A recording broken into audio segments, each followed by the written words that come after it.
So you want to learn about the light cycles for your new grow. Well, today I'm going to teach you about the different kind of light cycles that you can use, why to use them, and what products I use to maintain them. So in nature, marijuana plants start to flower in late summertime to early autumn, pretty much when the days start to become shorter and the nights become longer.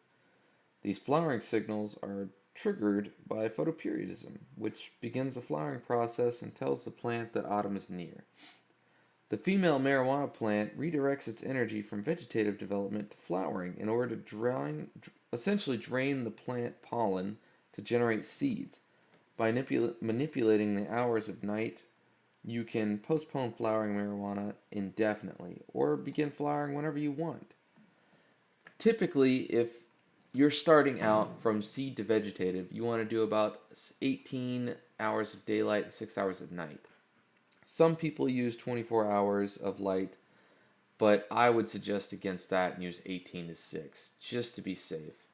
It essentially produces a normal kind of life cycle for the plant so that you don't stunt any kind of growth or put it into shock.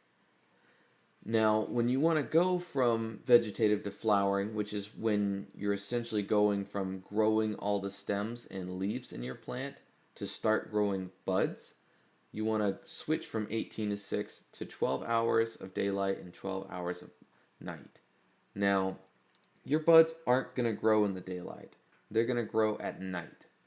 And this essentially has to do with PFR and essentially the type of light that your plant takes in. As soon as it shuts off the light, it's going to go, okay, it's time to start growing bud instead of growing stem.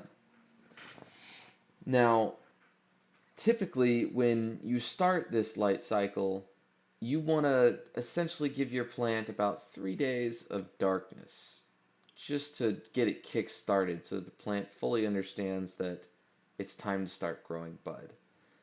Now, I get all my best information from this YouTuber right here, Just Grow It, and this YouTuber here, Mr. Grow It. They help me with any kind of information that I may need for my grows. For instance, they also do best tips for preparing harvest indoors, how to germinate seeds, how to harvest, why they switch from HPS to LED, or how to set up a gravity feed, or how to trim marijuana plants. Even how to grow in a room, or what kind of seeds you want to use, or what kind of hydroponics are best, or what kind of tents are best. A lot of great information that you can get from these guys. I highly suggest their YouTube channels, and I'll put a link to their channels in the description. Alright, so now what I use for essentially to manage my light cycles is I use this GE 24-hour plugin. Now, I really like this because it's both indoor and outdoor. I know it says indoor, but it will also work in outdoor. I like this because GE makes this. GE is a highly recommended company. They essentially take the technology that they have and they highly refine it. Plus, all their stuff is highly affordable. But I like this one because it has 2 outlets in it. I'm not going to trip it if I pull 1,000 watts from it, which I typically do because I run 300 watt LED lights in my system. Now, you're thinking, well, what happens if I have a blackout or I lose power, okay? Just to make sure that my plants never go without light whenever I am possibly not watching my plants, I would also suggest getting something like a UPS.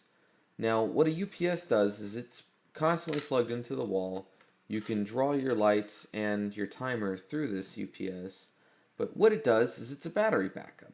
So essentially, if you lose power for any reason, this gives you extra time to figure out how to get power back to your plants or your lights. Now, I like this one because it's 900 watts. Essentially, it provides exactly the amount of power that I may need. It also gives me some information on it, like my input voltage, my battery voltage, which is really good, your current load that you're drawing from it, and the battery that you have left inside the product. Now, I would highly suggest using a UPS just because it's peace of mind, essentially. So you don't really have to worry about your plant, possibly dying from not getting enough light if you're not watching them constantly. Well, thanks for watching, guys.